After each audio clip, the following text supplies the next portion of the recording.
you all for coming to the James Joyce Award ceremony for Omar Suleiman. I'm going to just do a little introduction and we'll welcome them out. So Imam Dr. Omar Suleiman is a world-renowned Islamic scholar and activist from the US based out of Dallas, Texas. He is the founder and president of the Hind Institute for Islamic Research, which has educated Muslims across the world and addressed misinformation surrounding Islam and Islamophobia. The Hind has published many articles, books and videos that have reached billions across the world. He's also a resident scholar of the Valley Ranch Islamic Center and member of the Ethics Advisory Board at Southern Methodist University, as well as the founder of Motaz, an organization dedicated to special needs and an organization in the works of dignity in displacement, focused on advocacy for displaced communities. As an activist, Dr. Suleiman has been at the forefront of many issues surrounding refugee causes, advocacy for the homeless and unsheltered, challenging the United States foreign policy and domestic policy surrounding prisoners' rights, and he has been a main force for multi-faith coalition building. He has been recognized as one of the most influential Muslims in the world by Royal Islamic Strategic Studies Center and honored by the family of Frederick Douglass as one of the 200 honorees who embody the abolitionist commitment to social change.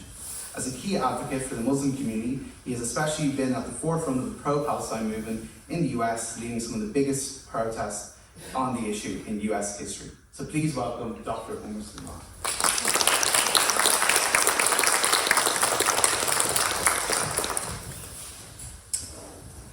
Thank you all. Assalamu alaikum. Peace be with you all. I thought about what I would prepare for the evening, and I decided that the best thing that I could do is actually to read the names of Palestinian journalists that have either been killed or are wounded or missing, or even those that continue to shed light on the atrocity, the genocide against their people, while experiencing it fully.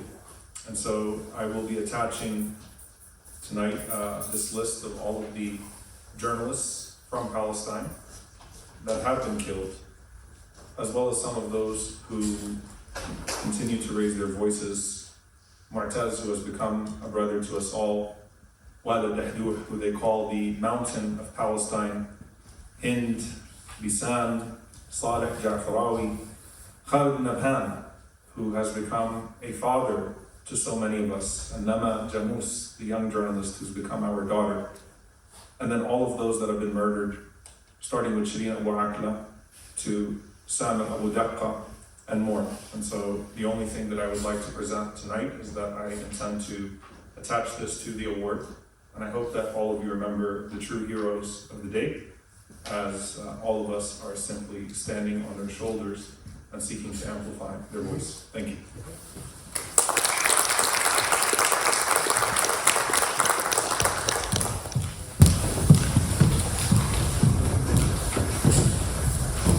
So I'll start with some questions before we open it to the floor. So your parents are from Palestine. What did that mean to you growing up in that environment with that context?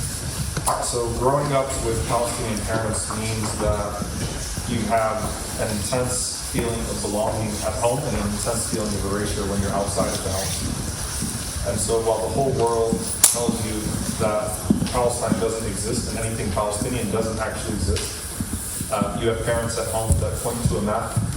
You have parents at home that show you symbols of culture and existence, and a beautiful existence at that remind you that Palestine is very real, and it's not a figment of our imagination, but instead a cause that drives our daily lives. And so it was an interesting contrast to go outside the home, and I think every Palestinian in diaspora lived that reality to some extent, maybe not here in Ireland, in most places in the world, where everyone tells you it's not real, and your parents are living that tragedy, an extension of that tragedy, but also an extension of the hope, and you too are an extension of the hope that one day Palestine will be free. So everything from the food to the symbols to the Palestinian maps hanging around the house to the currency of a country that supposedly was never real, to the maps of our lineage were all around us. My parents were actually both driven out of Palestine, met in Texas. So my parents actually met in Houston as students at the University of Houston. My father always reminds everyone that he was born well before the State of Israel. And so Palestine was part of our house, and we carried it to everyone outside of our home. And you mentioned the importance of reminding yourself of the state. How do journalists play a role in that, especially the journalists that you mentioned? I think that if there's anyone that would have an excuse to not tell the story right now, it would be the people that are the subject of the story. All of these people that are on camera right now have lost loved ones. Some of them had their loved ones taken away from them while they were reporting on the genocide. All of them are living through that devastation. None of them are eating full meals. None of them have full access to the outside world or even to their relatives in Gaza. They're all in fear, but at the same time, they all feel a responsibility to tell the story while they're in the midst of it. The fact that they have continued to persevere and to be the voice of themselves, while many would suffer in silence and feel a great sense of being dejected because the world is not listening to them. They choose to continue to raise their voices and the voices of their people. And they do it with such dignity. They do it with such elegance. They do it with such emotion. And in their very being, just the fact that they stand in front of a camera, despite knowing that that makes them greater targets, instead of protecting them. Wearing a press vest is like, wearing a target on your chest at this moment. The fact that they continue to do that is, I think, one of the greatest stories of heroes, living heroes that we have today. And so if they can do it, if they can continue to raise their voices despite global neglect, then who are we to not raise their voices? I want to transition into you growing up. I recently saw a podcast where you're talking about your favorite books, and you talked about a period where you're questioning your own faith. What was that experience like? Like, we have some Muslims and quite some non-Muslims. So what drew you firstly to reaffirm your faith in Islam, but even just to discover faith in general? So I believed in God. I just had to figure out how God was talking to us. There are probably 1 million people at this moment that believe God speaks to them directly. To me, I had to figure out how God has spoken to humanity throughout history. And so it's testing the integrity of revelation. And so for that, you have to analyze the claim to prophethood that the Prophet Muhammad, peace be upon him, is making. And if you affirm his prophethood, or if you come to a place where you are satisfied with his claim to prophethood, the beauty of Islam is that then legitimizes all of the prophets that came before him. Because if you believe in Muhammad, peace be upon him, you necessarily believe in the prophethood of Jesus, peace be upon him, and Moses, peace be upon him, and Abraham, peace be upon him, and all of the prophets that came before him. Because his claim is inherently tied to their claims. And then it's all coherent because it's tied to one singular message of coming to the worship of one God, and then living your life in accordance with that message, trying to take every element of this world and channel it into a form of worship of that one God. And so I knew God was there. I believed in one God. As a kid, dealing with some of the challenges with my mother being sick and some of the other things I was witnessing, I wrestled with certain issues.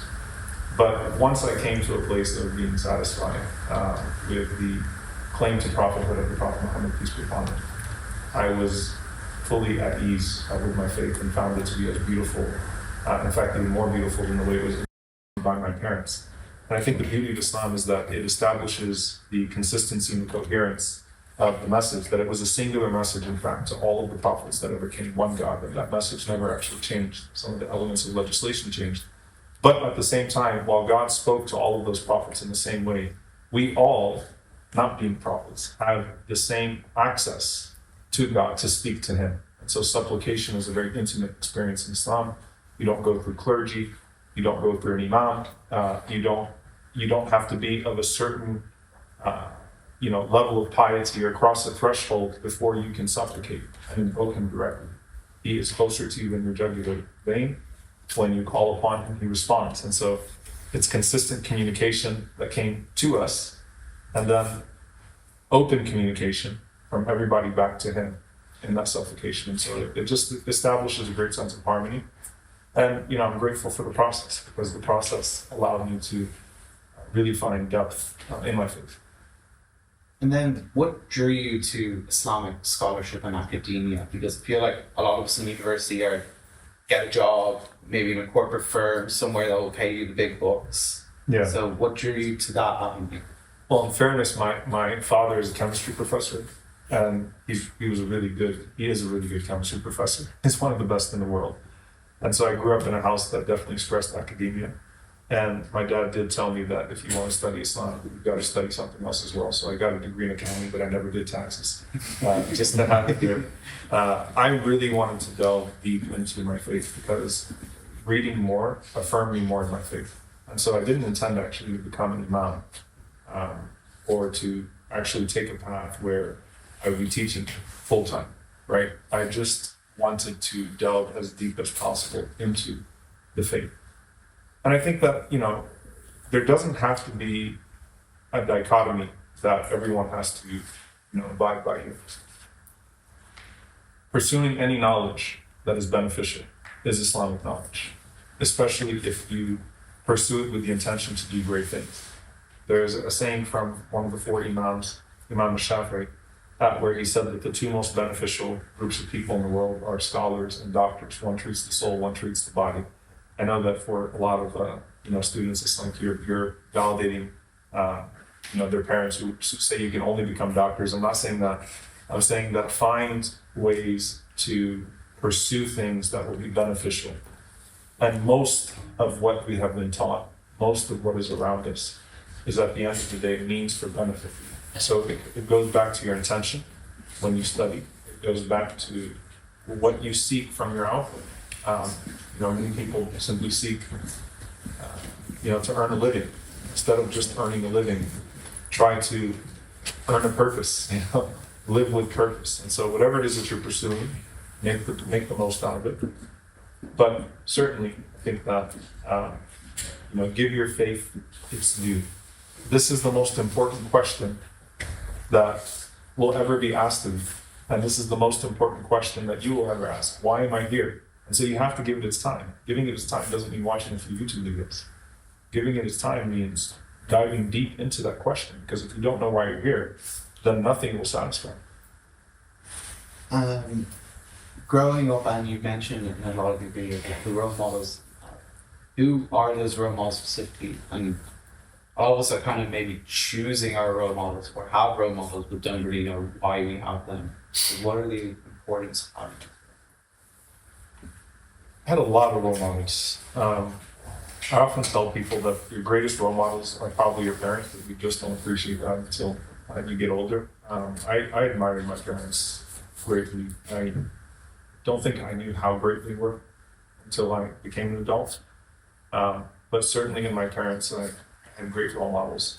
I think like many people, especially in the 1990s, the movie X came out, Malcolm X, right? The autobiography of Malcolm X was read widely, distributed widely, and then that movie with Denzel Washington, Spike Lee made, went viral before social media, right? Everybody watched Malcolm X, and he became an icon. And for me as well, it was interesting because a lot of my worlds sort of intersected when that happened because, I went to an all-black school, and so everyone who wasn't Muslim but was black had a Malcolm picture, poster, had like the X chains, and then everyone who was Muslim, black or not black, still had this like obsession with Malcolm X. Like there was this obsession with Malcolm all around me, and I wanted to see him beyond just as a symbol. I wanted to analyze him deeper than that.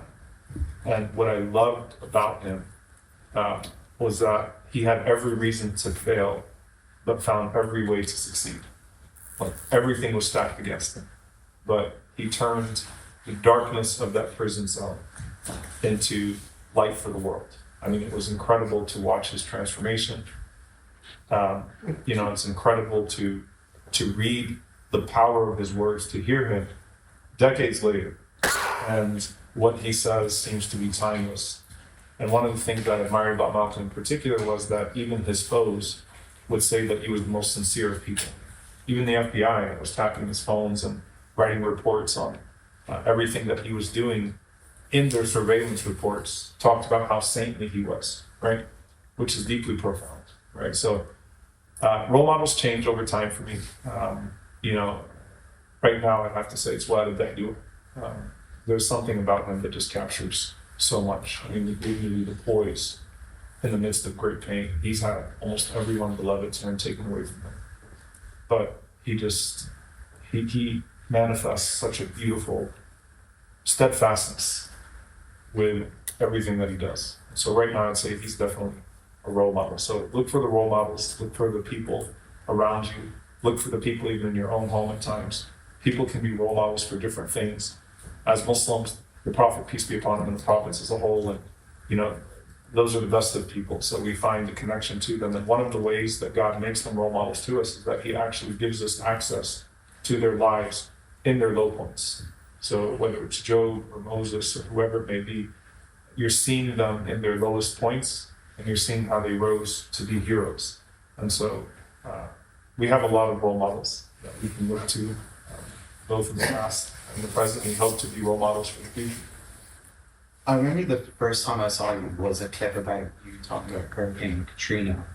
And you've been involved in community support and activism for a while. What have you learned over that time being involved in advocacy and political advocacy? How has it evolved since then? So Hurricane Katrina is almost 20 years ago now. I remember taking a graduate course, because I'm in Ireland, I have to say this. I took a graduate course at the University of New Orleans comparing Hurricane Katrina to the Irish famine. It's very interesting, the link between the two. It wasn't a natural disaster because there were layers of neglect that preceded it and layers of neglect, governmental neglect, that, unfortunately were forecast upon New Orleans. It speaks to America's constant dilemma of bombing other countries to devastation while it crumbles from within.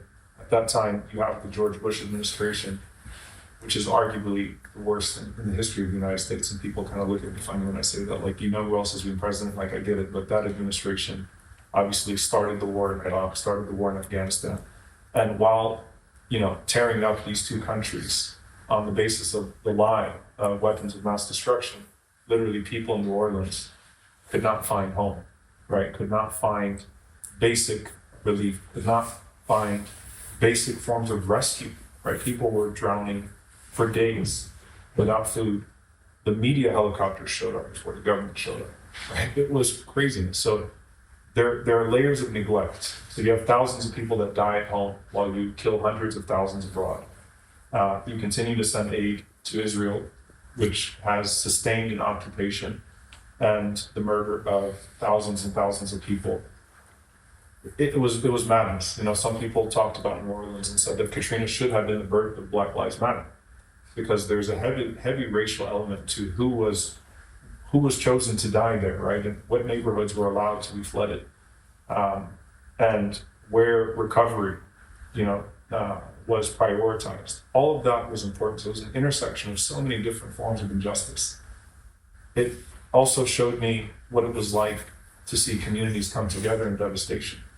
When you're trying to survive a flood of that magnitude, you're looking at human beings as human beings, right? Everyone came together, communities that never worked together, communities that didn't even know each other, came together to save New Orleans. And so we really connected deeply with other communities. As a Muslim community within New Orleans, and New Orleans traditionally has this welcoming feel, but it was really after Katrina that the city pulled together to rebuild itself. So that was the beauty that I saw in devastation as well. I saw the power of multi-faith coalition. I saw the power of people through great despair to come together to rebuild. And I also, saw hope through it all. I mean, it's interesting. So when the Irish famine happened, New Orleans received, I think, about 40,000 Irish migrants at the time in 1800. It has a history like that. So I kind of took that spirit everywhere I went. The possibility of people building in the midst of ugliness, in the midst of devastation. And we've had to do that quite a few times in Dallas, Texas, and in the country as a whole.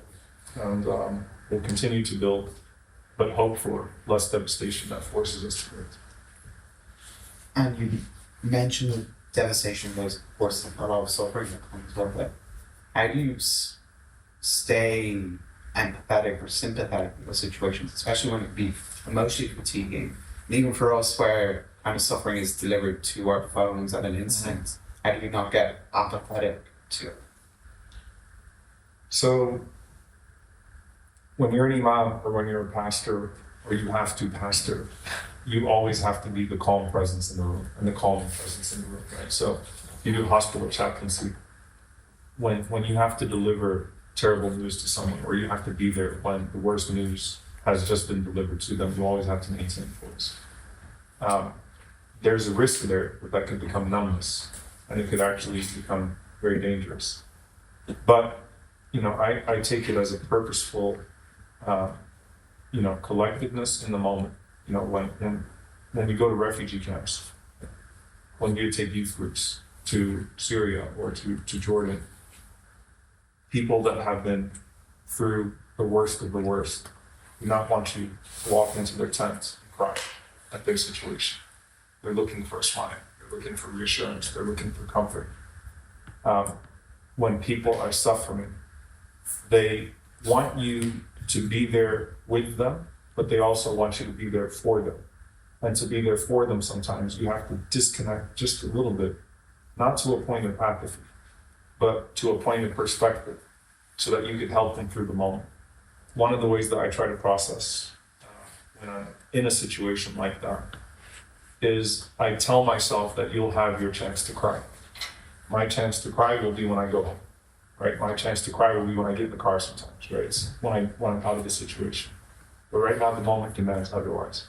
So being calm, being poised is important by prioritizing the emotions of the person that's in front of you, right? And the people that you're there to help in the first place. And then telling yourself, you'll have your moment, you'll have your chance. Now, in general, numbness, which can be just complete detachment, I think that that's found when a person is either consuming too much without recalibrating, or they're not consuming enough. So they're becoming heedless, right? So in the case of a person who's consuming too much of devastation, that's where you take breaks, but your breaks should be purposeful. You garner perspective by reaffirming your own sense of purpose in the world. Comforting yourself or by reminding yourself that God is in control. Connecting yourself to God, filling your spiritual fuel, filling that tank, making sure that you're not on empty. And keeping at it, right? So you have to take breaks, but your breaks have to be meaningful. They have to be purposeful. So overconsumption without recalibration is just gonna shut you down. And not consuming it at all is just gonna make you heedless, right? And that's where apathy can come. So both apathy and numbness are not gonna serve any real purpose. So that's where your private worship, your private devotion has to come in, because that's where you're going to sort of remind yourself very thoughtfully, intentionally, why you're doing what you do. With activism, of course, the community can get involved in lots. Ireland, even as a very pro-Palestine country, people have been observing boycotts, protests, and such as that. How do people not get fatigued in those situations where they're actually getting involved and trying to make a difference, whether it's on international issues or even climate change or different issues like that? So I think that sincerity is something that you can only, find deeply within yourself, in your own private moments of worship. But energy and zeal is found with the group.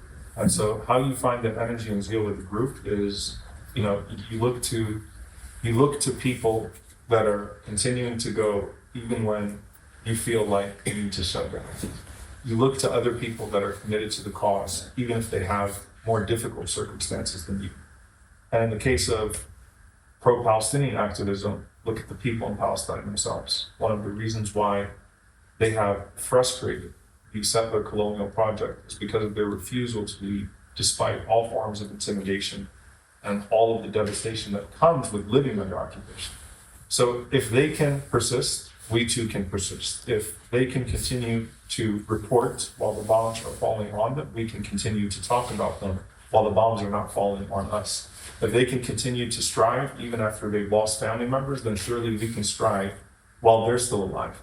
We don't have to look towards, the past or the future for anything to motivate us to keep going. But, the Quran says, "Tawasaw bil-haqqi wa tawasaw bis-sabr," right? People that enjoy living for the evil together, they work together to do that. Your energy is going to be found with people that don't give up, with people that keep it going. And your sincerity is only going to be kindled from within. So the private worship is to kindle sincerity. The public work, the collective work, is to maintain and sustain energy. And just the last thing before I open this because I'm sure people have questions.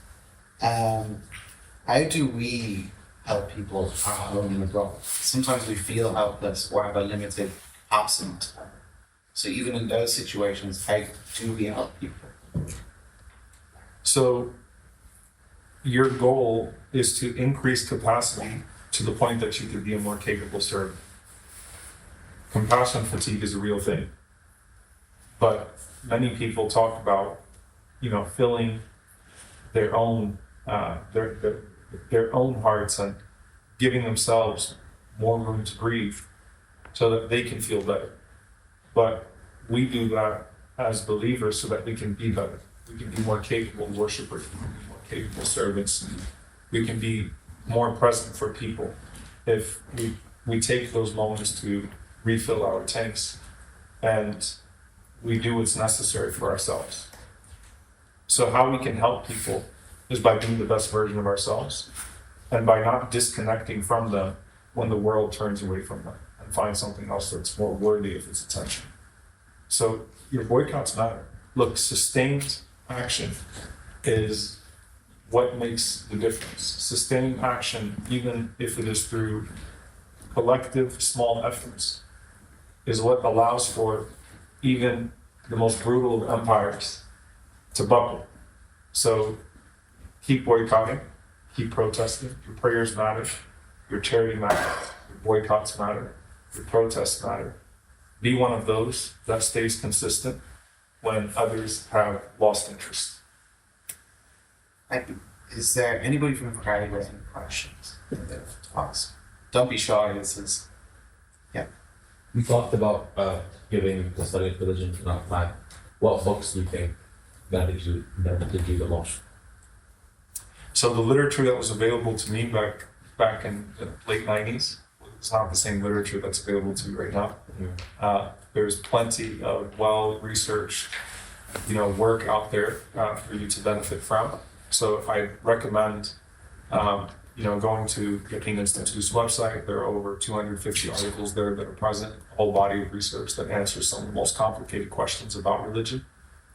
There's a book that's been written called Proofs of Prophethood, which, again, to me, if you prove the prophethood of Muhammad, peace be upon him, and if you test the claim of the Quran, then you're satisfied in that. But you also need to learn about how this all brings things together, right? So who was Jesus, peace be upon him? What were the claims of Christ?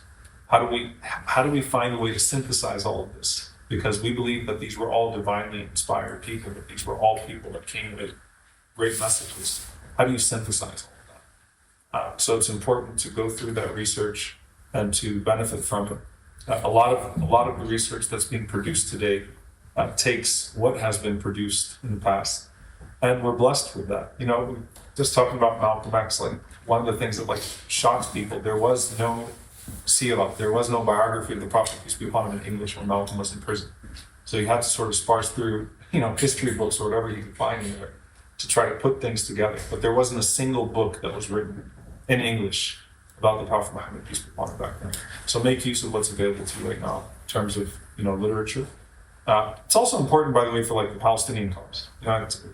One of the things that frustrates us about, what's happening to the Palestinian people and the ongoing atrocities against the Palestinian people is that people just don't take the time to read, right? If you're going to merely consume, a few tweets, a few videos, you're never really going to get to the heart of the conflict. So people need to learn to read deeper into things, read beyond the headline, and make use of all the literature that's out there. There's a ton of it that's out there now, faith and politics. No one ever reads to a point of regret, so just keep reading.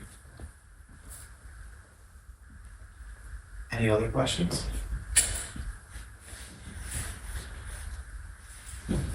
Yeah, you've spoken briefly there, but saw some really talks about US imperialism and foreign policy. Is there any point or decision that the US have made that has been a benefit to the rest of the world, that we think that their isolation will be a benefit for everyone?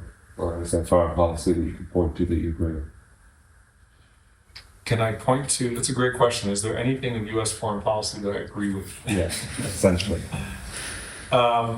Maybe We're not doing much right now that I can agree with. I think that the problem with US foreign policy is that even when it does good, even when the United States government has done good, there is always, a very malicious string attached to that good. So when Anthony Blinken says, we put more aid into Gaza than anybody else, we've sent more humanitarian aid to Gaza than anybody else. We've also sent more bombs into Gaza than anyone else and funded the occupation more so than anyone else. So I think that's the problem with US foreign policy, is that it's inherently built upon American interests and not the interests of humanity. And in fact, to the detriment of humanity, all for American interests, and not even the interests of the American people, the interests of weapons manufacturers, the interests of deep, PACs and nefarious political interests. It's frustrating.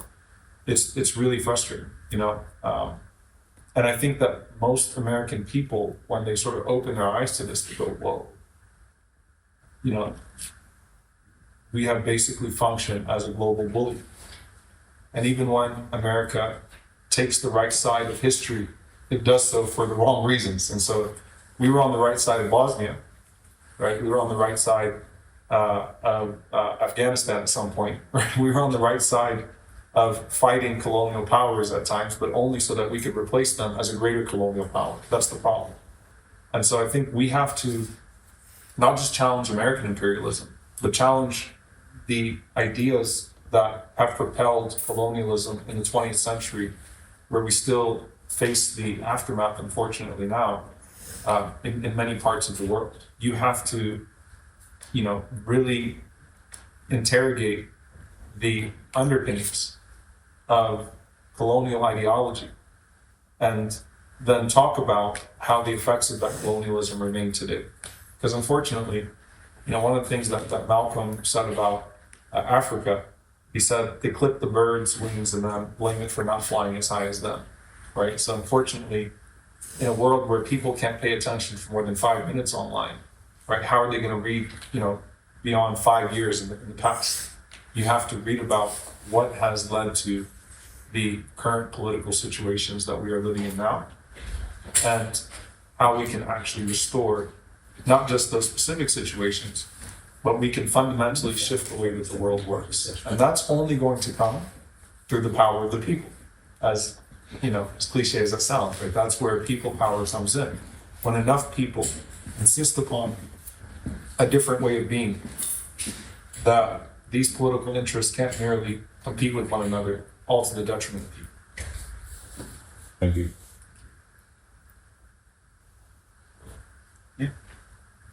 Assalamualaikum, Nassar. I have a question for you.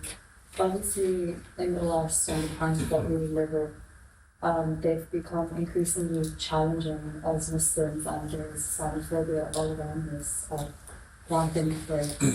How do we deal with that? How do we persevere? So the way that we persevere is by first and foremost remembering that others have had greater challenges and they've been able to overcome them.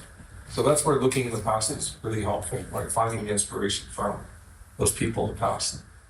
And this is something that the Quran constantly draws upon with the lives of the prophets that came before, that they've been through greater challenges and they've got to points where they thought that there was no end in sight. The beauty of faith is that it causes you to manifest the best version of yourself with absolutely no expectations in regards to the outcome. So if the outcome is not what I seek, then I'm content knowing that there's a greater plan. But then I also have to do the best that I possibly can and put forth my greatest effort. So there have been difficult times in the past, and there will continue to be difficult times going forward. But you know, I do think that there's a lot of hope.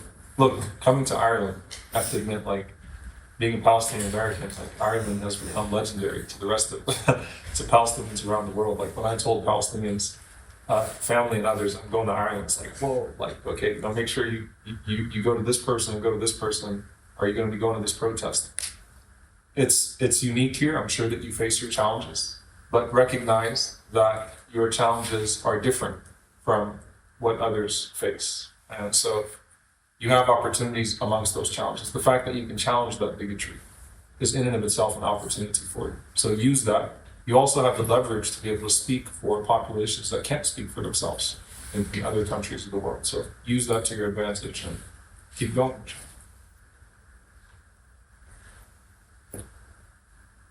No more questions? Thank you so much for coming out. I'd like to present this to the Wissam. Round of applause, please.